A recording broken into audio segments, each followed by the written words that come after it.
1월 26일 월요일. 작은 물동이.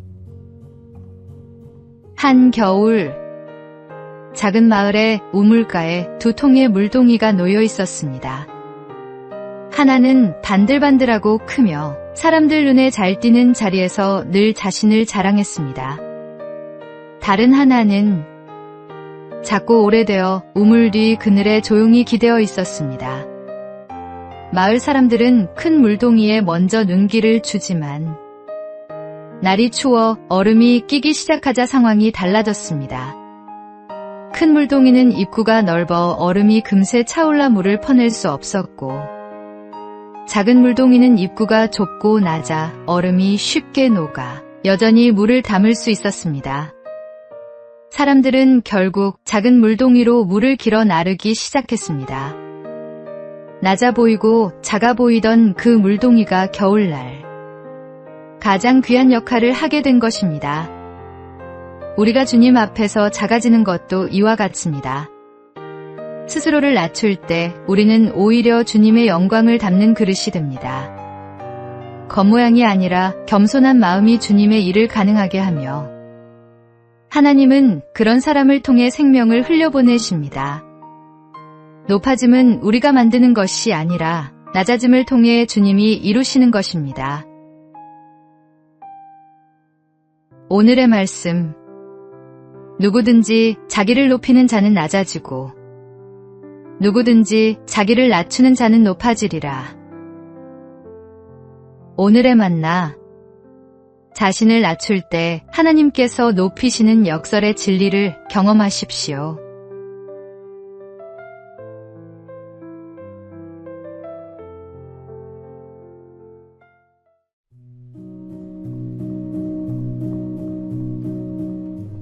(1월 27일) 화요일. 골프 여왕의 근성. 여자 골프계의 대명사 박세리 선수는 초등학교 3학년 때 처음 골프채를 잡았습니다. 그때부터 남들이 상상하기 어려운 근성과 연습량으로 자신만의 길을 만들어 갔습니다. 어느 날 모래사장에서 벙커샷을 연습하며 시간을 보내고 있을 때 아버지는 더 연습하고 있으라고 말하며 자리를 떴습니다. 새벽 4시가 되어서야 아버지가 집에 돌아왔지만 어린 박세리는 아직도 들어오지 않은 상태였습니다. 연습장을 찾은 아버지는 전등 하나 켜진 모래밭에서 손을 호호 불며 묵묵히 연습하고 있는 딸을 발견했습니다. 그녀는 눈이 오나 비가 오나 바람이 부나 악천후 속에서 라운드를 하며 어떤 상황에서도 흔들리지 않는 실력을 다졌습니다. 육상으로 기른 체력 위에 아파트 15층을 오르내리는 훈련까지 더하며 스스로를 단련했습니다. 골프 여왕이라는 칭호는 하루아침에 주어진 것이 아니라 보이지 않는 자리에서 쌓아올린 꾸준함의 결과였습니다. 우리의 삶에서도 맡은 자리에서 견디고 버티는 힘이 결국 열매를 만들어냅니다. 새해에는 자신의 자리에서 근성과 담력을 기르는 훈련을 해보십시오. 오늘의 말씀. 나는 선한 싸움을 싸우고 나의 달려갈 길을 마치고 믿음을 지켰으니. 오늘의 만나. 보이지 않는 곳에서의 땀과 눈물이 결국 빛나는 결실을 맺습니다. 오늘도 묵묵히 최선을 다하십시오.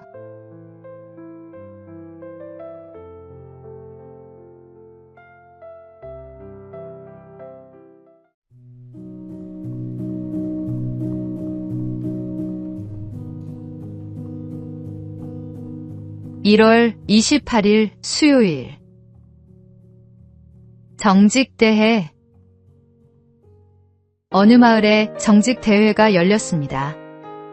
참가자들은 한 주간 있었던 잘못을 솔직하게 고백하면 되고, 가장 진실한 사람에게는 정직왕, 왕관이 수여되는 행사였습니다. 모두가 긴장한 얼굴로 앞에 섰습니다. 첫 번째 참가자가 말했습니다. 저는 실수한 적이 없습니다. 완벽한 한 주였습니다. 두 번째 참가자도 나섰습니다. 저도요. 저는 항상 바르게 살았습니다. 사람들은 서로 눈치를 보며 당당하게 말했지만 분위기는 어딘가 어색했습니다. 그때 어린 소년 하나가 손을 들며 수줍게 나왔습니다. 저는 쿠키를 하나만 먹으라고 했는데 4개나 먹었어요. 엄마 몰래요. 순간 사람들이 웃음을 터뜨렸습니다. 그런데 심사위원장은 미소를 지으며 바로 왕관을 그의 머리에 올려놓았습니다. 정직은 잘못이 없는 사람이 아니라 잘못을 인정할 줄 아는 사람에게서 시작됩니다. 우리는 절대자 하나님 앞에서는 누구나 부족하고 부끄러운 존재들입니다.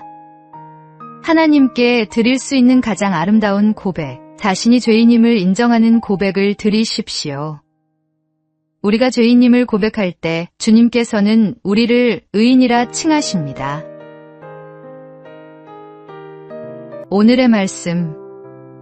만일 우리가 우리 죄를 자백하면 그는 미쁘시고 의로우사 우리 죄를 사하시며 우리를 모든 불의에서 깨끗하게 하실 것이요. 오늘의 만나. 진정한 회개는 완벽함을 주장하는 것이 아니라 솔직하게 자신의 부족함을 인정하는 것입니다.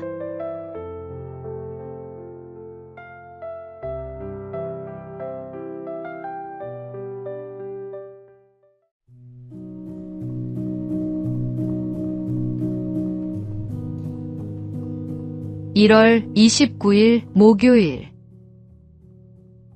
선택의 언어. 청소 좀 해야 하는데, 이젠 잊어야 하는데 라는 말이 습관처럼 입에서 흘러나온다면 우리는 스스로에게 계속 압박을 주고 있는 것입니다. 임상사회복지사 캐리 하워드는 이러한 이 해야 한다는 표현이 인지 왜곡의 한 형태라고 설명합니다. 물론 인생에 반드시 해야 할 일도 있지만 모든 과업이 그 범주에 속하지는 않습니다. 어떤 일을 해야 한다고 마음먹고도 정작 다른 일에 시간을 허비하며 자신을 실망시킨 경험, 누구나 한 번쯤 있었을 것입니다. 이런 패턴은 쉽게 자기 비난의 악순환으로 이어집니다.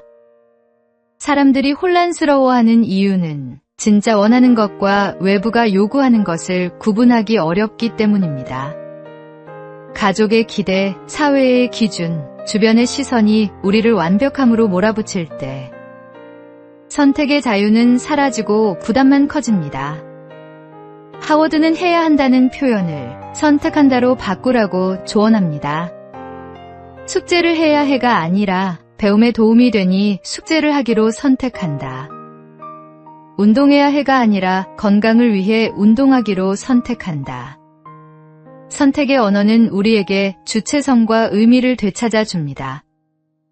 무엇보다 하나님 앞에서 우리의 결정은 의무감이 아니라 기쁨으로 드리는 선택이 될 때 가장 자유롭습니다. 오늘의 말씀. 그런즉 너희가 먹든지 마시든지 무엇을 하든지 다 하나님의 영광을 위하여 하라. 오늘의 만나. 억지로 하는 삶이 아니라 기쁨으로 선택하는 삶을 살아가십시오. 그것이 진정한 자유입니다.